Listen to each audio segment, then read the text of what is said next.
This is a lecture from Open Tuition.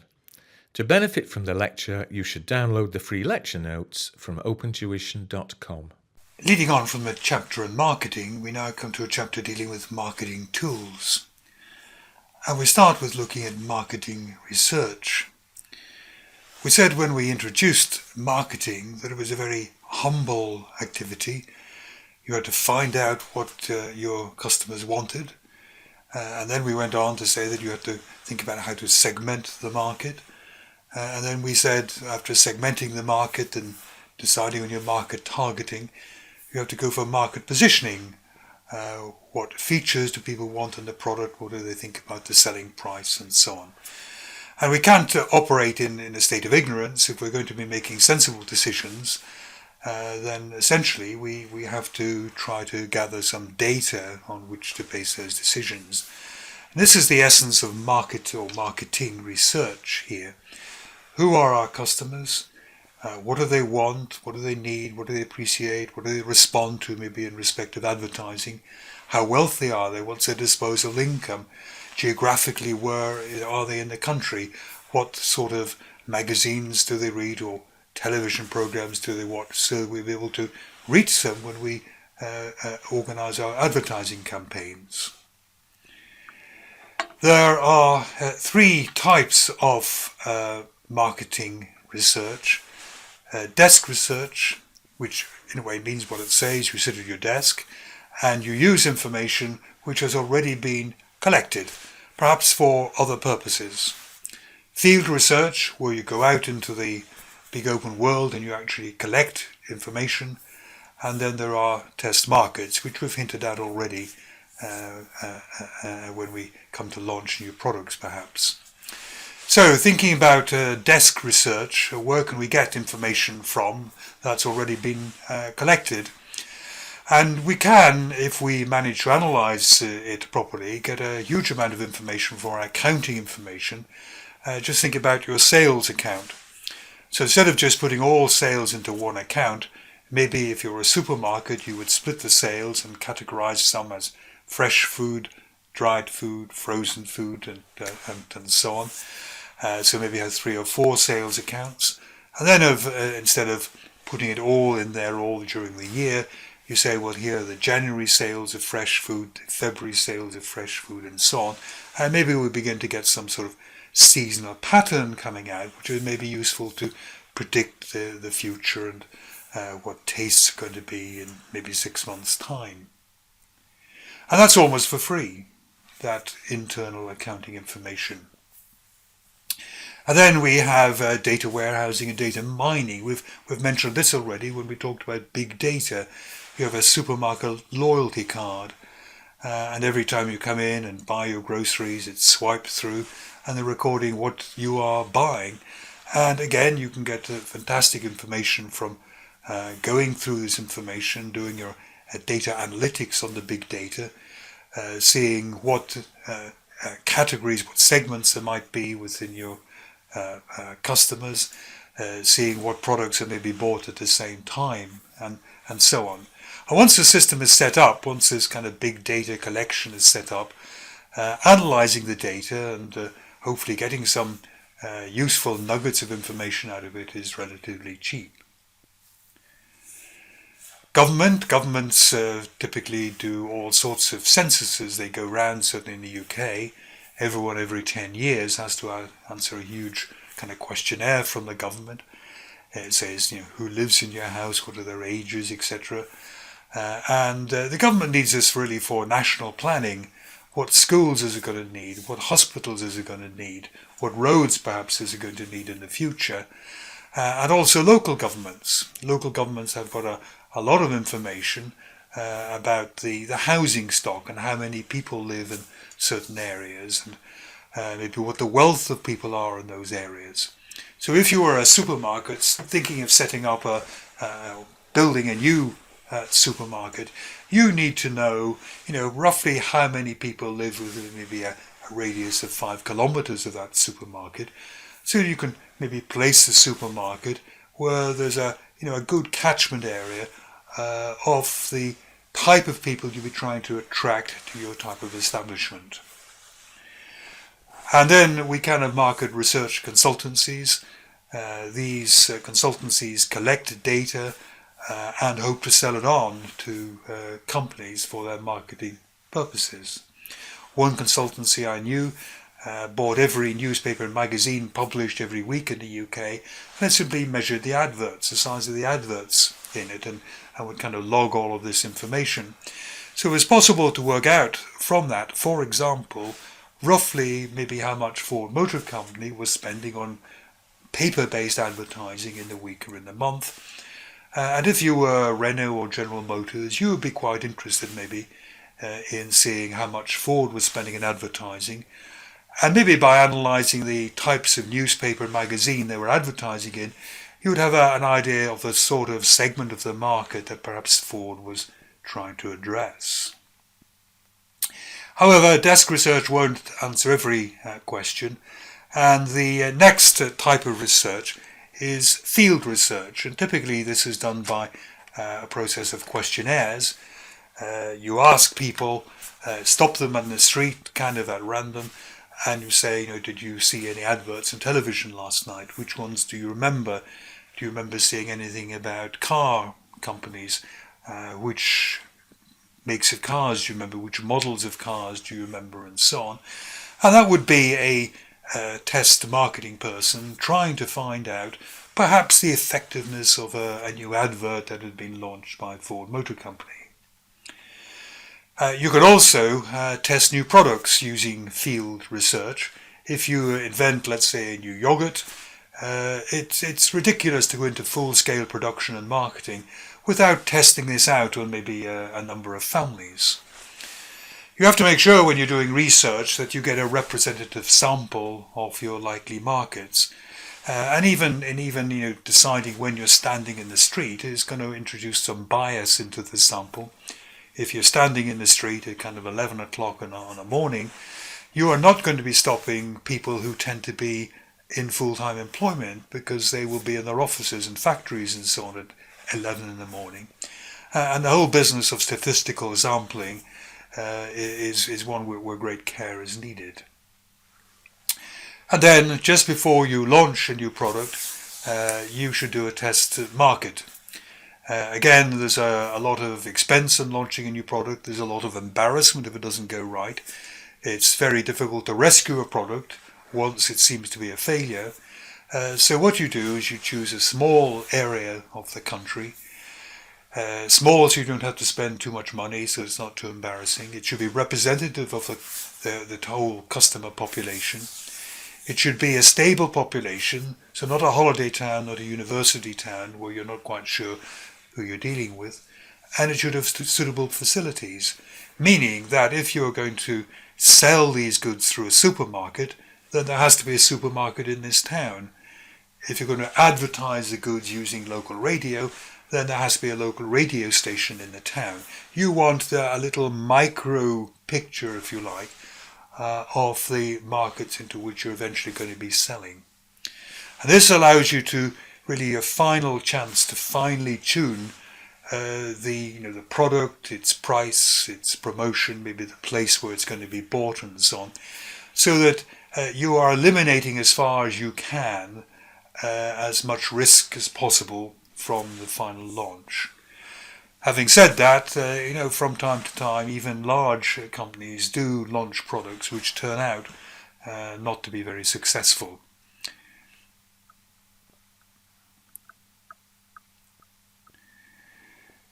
Some differences between business to consumer and business to business and business to government marketing. So business to consumer, that's businesses marketing to individuals, basically. And they know if someone's marketing to me, I'm a relatively inexperienced buyer, that I often buy by my emotions, and a lot of the promotion and advertising will be geared to making the product seem desirable, maybe not for any very logical reasons. So we get very kind of flashy, attractive adverts, perhaps with high production values shown on television. We see pictures of cars running away from erupting volcanoes and so on. I mean, it's nothing really to do with cars and their performance and so on, but it looks good. And this is the sort of thing that might appeal to individuals, to the emotional side.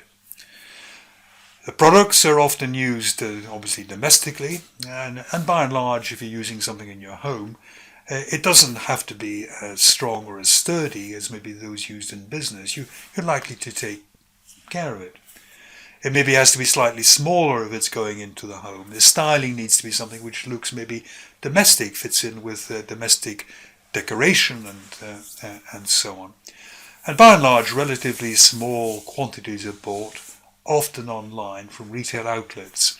So it also affects the price, it affects the promotion, it affects the place where the marketing to consumers is going to be effective. When you're changing to marketing to businesses, however, you are marketing to very professional buyers who will not be swayed by emotive adverts and so on. They will be interested in facts and figures about the performance of the product. They will be very interested in negotiating large discounts because they will be buying large volumes and so on, and they will be able to say, well, if I'm going to be buying 10,000 of these units over the next year, I should be getting a 40% discount and so on. Usually the selling is done, the promotion is done by a salesperson going around trying to drum up business and so on. Quality can be very important, something which is used in a business. For example, think of a chair used at home maybe versus a chair used in an office or a chair used in a hotel. It will generally get much more wear and tear when used in an industrial or an office sort of environment. It has to be stronger product. The feature is different. And the styling can be very different as well. You maybe don't expect maybe kind of flowery coverings on the chairs and so on, which people might prefer to see in their home, but you don't normally expect that in an office. And then if you're trying to sell to the government, there's a whole new set of things you need to be thinking about. Selling to the government will often be for huge quantities.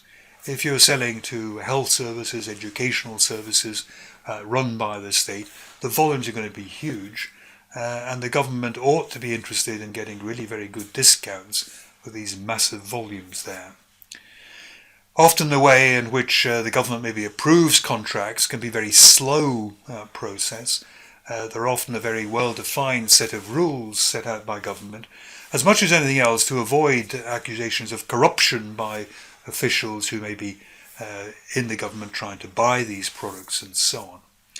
And we need a lot of patience. There's a very definite skill set in selling to the government and negotiating government contracts and agreeing to government terms. Other differences are seen between the marketing of services, like say a seat in an airline or a hotel room, and products. And these are the main differences. If I'm selling a product, most sales of products, every product is going to be the same, or at least there's a very limited range of products, and within the range each product is going to be the same. And the great thing about that is you can actually in a way show people know what they're going to be getting. This is also to do with intangibility here. So you can say, this is the product, this is what you're going to get, this is the price. But if you're selling somebody a service, first of all, the service is intangible. They don't know what they're going to be getting, really. And also, many services are tailor-made. Even if you could show them the service that person A got, the service that you want is going to be really quite different. And a lot of, therefore, how are we going to sell people services if we can't show them a service and it's a unique service? And a lot of it may rest on the reputation of the seller. You can buy with us in confidence because we have a great reputation of always supplying our customers, our clients, with good services which are tailored to what they want. Perishability. Once an aeroplane leaves, any vacant seats, they're never going to earn any money. That's what we mean by perishability. If, however, you're selling a product and it doesn't sell, you put it back in stores, you bring it out the next day very often. So there can be some ramifications here for the pricing of services. As you get nearer and nearer the time for the aeroplane to take off and it's still half empty, then you should begin to thinking, should I be reducing some of the prices on this? Because just getting a little bit of marginal income from a couple of extra people filling a seat is going to be better than having the seats empty. But then, of course, it gets more complex as the kind of game playing goes on. If we as passengers always realize that as we get closer to the takeoff, the seat prices are going to go down because the airline wants to fill the empty seats, then we would postpone booking seats and so on. So it gets a very, very kind of difficult, as I say, almost a gaming situation to know how the pricing should be working to maximize the marginal revenue from these perishable commodities. Simultaneity. Simultaneity means that you often deliver the service immediately. So when you get on the aeroplane and the flight attendant is kind of rude to you, there's in a way no way that can be kind of reversed. There is no opportunity for putting quality control, if you like, within that or a quality check within that interaction. So maybe it means that the people delivering the services have to be well trained, because if they're going to be consistently delivering good services, they have to know that you get it right first time, I suppose. And finally, there is no transfer of ownership. If you are booking into a hotel, you just get the right to use a room, maybe for 12 hours and so on. You don't leave with anything. So what you're actually enjoying from that is quite different to selling you a physical product. So what the hotel has to maybe sell is things like it's going to be quiet, you're going to get a good night's sleep, you will have internet facilities in your room and so on whilst you're there. And there's a slightly different, I suppose, emphasis on what is actually being transferred. It's not physical goods being transferred very often, it's more an experience being transferred, and that's what's being enjoyed by the customer. Then this is what we have to think about. What features of that experience do we have to design into the service, and what features do we have to make sure that potential customers know about when we're advertising that service.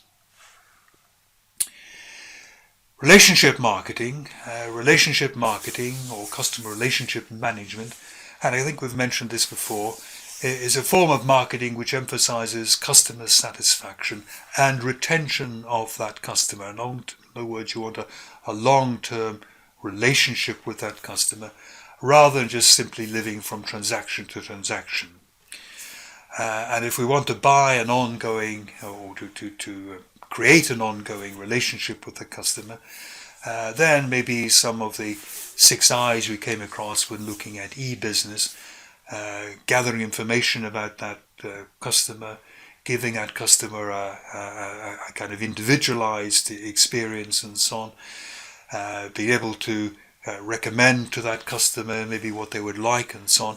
All of this can be used to build up a relationship with the customer so they become loyal to us, rather than just switching to somebody else, perhaps if they had a lower price.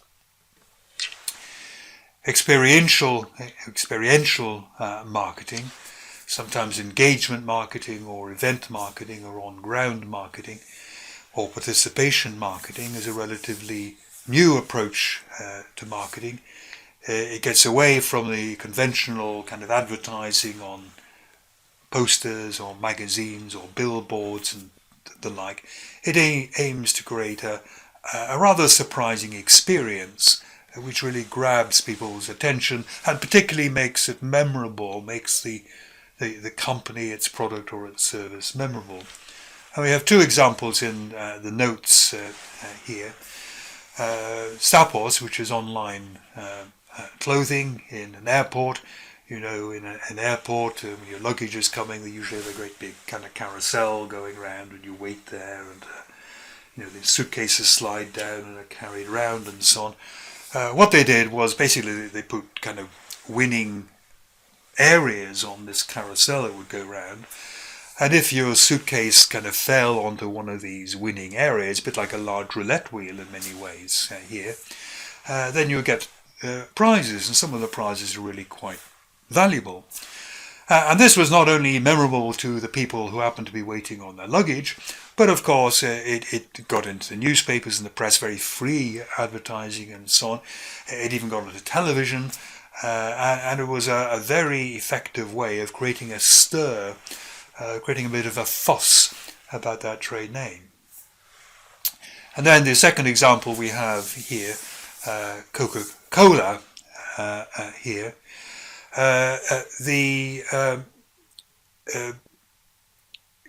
What they wanted to do was to advertise, come to Fort Lauderdale for conferences. Because Fort Lauderdale is in Florida, in the south of America. It's warm all the year round, really. It's very comfortable sort of a climate. And they wanted to draw people from northern cities like, Chicago, which have got terrible, terrible winters. They said, organise your conference in Fort Lauderdale, bring people down in January. They get away from the cold and the dark and the snow. They have a nice time here in a semi-tropical climate. And what they did was they heated bus shelters, really, in the northern cities. So here they were saying, look, you're in a bus shelter, we're heating it for you, you're still shivering, why don't you come down to Florida for your conference, and you would have a much nicer time and you wouldn't need the heating. And again, a very kind of inventive way of trying to advertise the city, really, as a desirable place to have your conferences. And then we have what's called postmodern marketing. Just some of the things we have here. De-differentiation. We started when we talked about marketing, maybe segmentation. We have got different segments wanting different things. But in many ways, if people get on an aeroplane, they're all getting the same thing.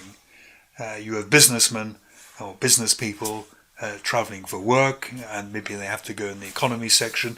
But also you've got holiday makers, you've got retired people and so on. And basically they're all sitting kind of next to each other in the same plane, leaving at the same time, going to the same place. And maybe we can go a little bit too far in segmentation. Maybe we ought to de-differentiate and say, well, everyone's getting the same thing. Another example we have here is chronology. There's a lot of play now made sometimes in terms of the good old days, a kind of sentimentality of what things were maybe like 50 years ago. And many adverts and advertising campaigns do kind of open with rather looking through rose-tinted glasses, I think, about what the environment or maybe family life was like 50 years ago, and try to make people, if you buy our food, you can buy into this rather utopian lifestyle that may have existed there. Anyway, I won't. I don't think it's fantastically important, but just have a little look at the other what it's saying in the notes about these other methods of post-market marketing. And then we have internal marketing. Just a very brief thing to say here. There is a thought that we treat external customers very well, but we treat our colleagues with more disdain. We don't treat them so well. We're very polite to outsiders, but we're a bit rude to colleagues. And the idea of internal marketing is really saying, well, why should you do that? You rely on customers, obviously, but also we rely on our colleagues. We rely on colleagues, if you like, further down the kind of supply chain, making products to the right quality and getting them to us on time and so on. And we rely on maybe people further up internally in our kind of internal supply chain to be selling these products. They will be asking us to deliver products into our shops and so on there. And just as we would bend over backwards to please an outsider client, maybe we should bend over backwards to please internal clients as well. And it means finding out what they need and what they want, what we could do to help them and so on, and try to deliver what they need to the proper time, the proper quality, and the proper specifications. Brands. We're aware of brands. We can't escape of brands. We know that brands often come with unique designs and signs and logos and so on, and they become very recognizable. We have shown a pair of trainers. We could probably, without seeing the name of the trainers, know whether they were Adidas or whether they were Nike, for example. When we go into a supermarket, we recognize certain products by their packaging and their color and so on, almost as much as actually reading the name on the packet.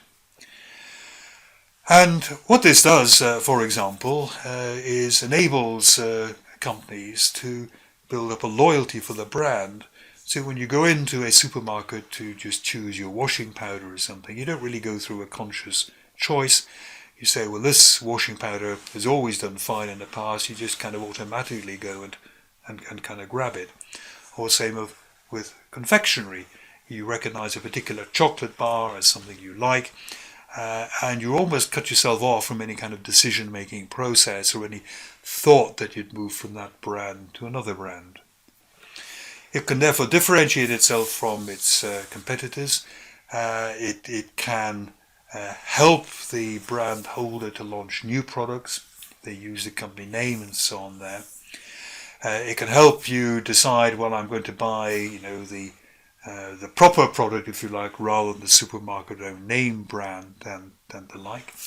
And very often, people will pay more for this branded product than they will for the generic product. So branding is very, very important, that keeping companies and their products recognized by the public and defending their products against competitors, including the generic competitors that many supermarkets are bringing out. And most companies will jealously defend their brand and jealously defend the trademarks and the logos and so on, and they hate other people kind of making look-alike products and so on. Product life cycles. Very common diagram. And what we've got typically up here, going up the side here, are the sales. And what you've got along here is the time. And the thought is that all products go through this life cycle. But it's a bit idealistic, and we'll come to maybe flaws in it in a moment. But the idea is that you begin by introducing the product, and so the sales are very low. And you're promoting it like mad, probably. And then the product kind of catches on, begins to take off as you go up here, and it's into a growth phase. And then growth, everyone's bought the first one and so on. Growth phase kind of settles down a little bit, and you're into this mature phase where people are just kind of buying repeated replacement products and so on. And then at some point, the idea is a product will have had its day, so to speak, and the product will begin to decline. And sometimes people think that what we can do with this product life cycle is that we can use it to plan for the future. We can plan when a product is kind of on its last legs and about to decline, and this is when we bring new products on board to replace it and so on. The trouble with this diagram is it's very theoretical. There's no guarantee that any product is going to go through this up and over kind of bell-shaped curve. Some products, when you launch them, will not do that. They will do something more like that. In other words, they're going to fail. And we have to maybe quickly take them off the market to save ourselves embarrassment. Some may go like that. So that's a nice problem to have, a problem of success, but what we have to make sure is we could have built a lot of expectation. People are clamoring for the product, but we don't have it in production, so they're going to be disappointed, and that's going to hurt our brand name and so on there. What happens in the growth phase is that very often competitors see we have a successful product on our hands, and they will try and come in and leapfrog us and grab the lead and and so on. In the maturity phase, what tends to happen in the maturity phase is that the market isn't growing anymore, so the only way a company can grow is by stealing market share from somebody else. And what you tend to find in the maturity phase here is that the selling prices fall. And as the selling prices fall, because everyone's trying to muscle in on a static market, the only way you're going to make a decent profit is if the cost price falls as well, if your cost of manufacturing falls. So what you tend to get in the mature phase, in order to keep making decent profits, is you often get what's called consolidation. This is where you get very often companies joining together and merging. So that now if you look at the computer market, there's only about maybe 4 worldwide companies making computers. All the other ones have either merged or been taken over. All have dropped out of the race because they will never get the fantastic economies of scale and scale of operation on a global basis that you need to get the costs down to make a decent profit. And then in the decline phase, you have to decide how quickly you're going to get out. Decline doesn't mean over 3 months, 2 months, 1 month. Decline could be a slow decline over 10 years. There can still be money to be made there in the marketing. If you're the last supplier of these goods which are slowly going out of fashion, there's still a lot of profit there. Remember, this mature phase could last maybe only 3 months in some products. Very often products which are launched to coincide with maybe the release of a film, children's toys, maybe only have a popular time of about 3 months and then the kids forget about them. But then there are household products which last for decades. I mean, Coca-Cola has been lasting for decades, but nothing really about the product life cycle is going to tell the executives of Coca-Cola when that product is going to decline. And I mean, presumably it will at some point, but whether it's like 100 years away or 1,000 years away, this isn't going to tell us. So it is of use if you know where you are in the kind of history of this product, or the potential history of this product here. It'll give you some clues maybe about the pricing, very keen up here, about the promotion. You have to work like mad there to make sure these newcomers don't overtake you. And then the other model that we have is what's called the Boston Consulting Group Matrix. So this is the BCG or Boston Consulting Group Matrix. And what it looks at are 2 measures. It looks at the market growth rate overall, and it looks at what's called your relative market share, which is your market share compared to the largest market share. And it says it's known particularly as a portfolio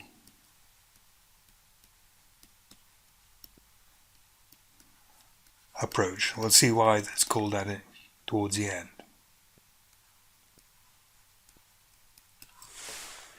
And it tells us something about what ambitions maybe we should have for products, what their characteristics are going to be at kind of different phases of their life.